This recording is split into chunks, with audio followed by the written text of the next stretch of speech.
నేటితో AP CM Chandrababu తావోస్ పర్యటన ముగినుంది. సాయంత్రం 6:30 జూరిచ్ నుంచి సీఎం చంద్రబాబు బయలుదేరనున్నట్లు తెలుస్తోంది. రేపు ఉదయం 8:30 హైదరాబాద్కు సీఎం చంద్రబాబు బృందం చేరుకోనుంది. దావోస్లో పలువురు పారిశ్రామికవేత్తలతో సీఎం చంద్రబాబు నాయుడు సమావేశమయ్యారు. ఇదే అంశానికి సంబంధించి మరింత సమాచారం మా కరెస్పాండెంట్ శ్రీహరి అందిస్తారు. శ్రీహరి, చెప్పండి, చంద్రబాబు నాయుడు దావోస్ పర్యటనపై తాజా అప్డేట్స్ ఏంటి? రైట్ రవి, ఏదైతే సీఎం చంద్రబాబు అదేవిధంగా చంద్రబాబు బృందం ఏదైతే దావోస్ పర్యటన 4 రోజులు అయితే జరిగింది, అయితే ప్రధానంగా దీంట్లో రాష్ట్రానికి పెట్టుబడులే లక్ష్యంగా అయితే ఈ బృందం కూడా అక్కడ దీనికి సంబంధించి పెద్ద ఎత్తున పెట్టుబడులు రాష్ట్రంలో ఉన్న ఏవైతే అవకాశాలు ఉన్నాయో వీటన్నిటిపైన కూడా అక్కడ పారిశ్రామికవేత్తలతో కూడా ఈ బృందం అంతా చర్చించింది. అయితే ప్రధానంగా ఇందులో సీఎం చంద్రబాబుతో పాటు అదేవిధంగా మంత్రి నారా లోకేష్తో పాటు టీజీ భరత్, అదేవిధంగా కేంద్ర విమానయాన శాఖ మంత్రి రామ్మోహన్ నాయుడు కూడా ఈ దీంట్లో అయితే పాల్గొన్నారు. ఈ ఏదైతే జ్యూరిచ్ ఏదైతే ఉందో ఈ దావోస్ వేదికగా తెలుగు డయాస్పోరా మీద పెద్ద ఎత్తున రాష్ట్రంలో ఉన్న అవకాశాలన్నిటినీ కూడా పారిశ్రామికవేత్తలు అందిపుచ్చుకుని ఇక్కడ తగిన పెట్టుబడులు పెట్టాలంటూ కూడా ఒక పక్క సీఎం చంద్రబాబు, ఒక పక్క మంత్రి నారా లోకేష్ వివిధ డయాస్ల మీద అయితే దీనిపైన పెద్ద ఎత్తున ప్రసంగించారు. అయితే దీంట్లో ప్రధానంగా ఏదైతే ఉందో 1,00,000 కోట్లకు సంబంధించిన పెట్టుబడులు ఆర్ఎం సంస్థలు ఏవైతే ఉన్నాయో ఇవి కూడా పెట్టేందుకైతే పెద్ద ఎత్తున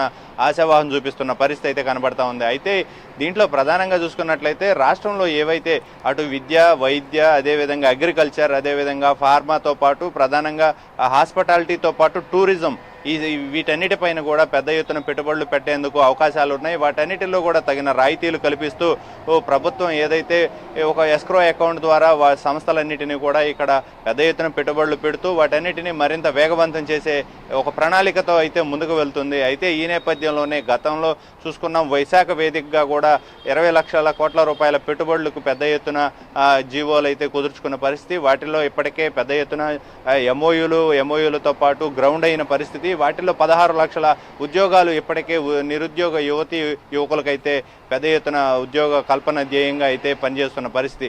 అయితే ఈ నేపథ్యంలోనే నేడు దావోస్ ఏదైతే ఉందో ఈ రోజు సాయంత్రం అయితే సీఎం చంద్రబాబు పర్యటన అయితే ముగియనుంది. అయితే రేపు ఈ నైట్ బయలుదేరి రేపు ఉదయం హైదరాబాద్కి అయితే చేరుకుంటారు సీఎం చంద్రబాబు. అనంతరం అక్కడి నుంచి కూడా ఉండవల్లికి అయితే చంద్రబాబు నివాసానికి చేరుకుంటారు. అయితే దీంట్లో ప్రధానంగా ఈ 4 రోజుల పర్యటనలో పెద్ద ఎత్తున రాష్ట్రానికి పెట్టుబడులు ధ్యేయంగా అయితే పనిచేశారు. దీంట్లో ప్రధానంగా విద్యా వ్యవస్థలో పెద్ద ఎత్తు సమూహమైన మార్పులను తీసుకొచ్చే దిశగా అయితే ఓ పక్క మంత్రి నారా లోకేష్ అయితే కృషి చేస్తున్నారు. అయితే పలు యూనివర్సిటీల ఎవరైతే అధికారులు ఉన్నారో పలు యూనివర్సిటీల అధిపతులతో కూడా ఒక పక్క మంత్రి నారా లోకేష్తో పాటు సీఎం చంద్రబాబు పెద్ద ఎత్తున వీరితో చర్చించారు. విద్యా వ్యవస్థలో సమూలమైన మార్పుల్ని, అదేవిధంగా యూనివర్సిటీల్లో మరింత విద్యా బోధనలు అత్యాధునితన ఏవైతే ఉన్నాయో ఈ బోధనలన్నింటినీ కూడా మెరుగుపరిచే దిశగా తగిన చర్యలు చేపట్టాలని చెప్పని ఒక ప్రణాళికతో ముందుకు వెళ్తున్నారు.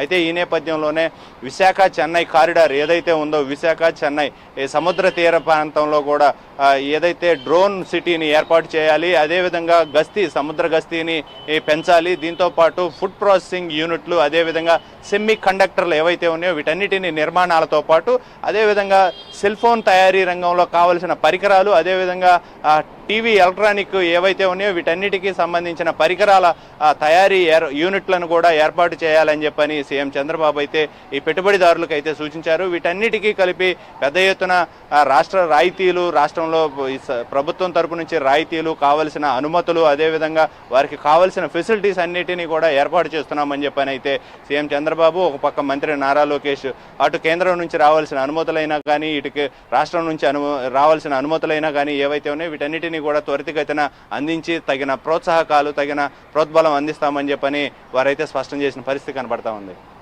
Thank you Srihari.